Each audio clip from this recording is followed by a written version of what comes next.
ও আচ্ছা, ভয় লাগে আমার বাবা।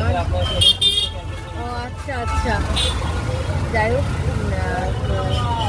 যাওয়া যায় মায়ের কাছে। ভেবেছিলাম ফুল নিয়ে যাবো, তো এখানে আজকে মানে একেবারে পাওয়া যাচ্ছে না, কিছুই পাওয়া যাচ্ছে না, দোকান চোখেই পড়লো না। তো চলো ওখানে যে আজকে তোমার সাথে সবটাই শেয়ার করবো, করছে মা জানি না। আমাদের বাড়ির পুজোটা বেশ বাবা সত্যনাথের কৃপায় সবটাই ভালোভাবে হয়, তো সবটাই শেয়ার করবো ঘরের সাথে। তো যাওয়া যাক, গিয়ে ঘরের সাথে আবার কথা বলছি।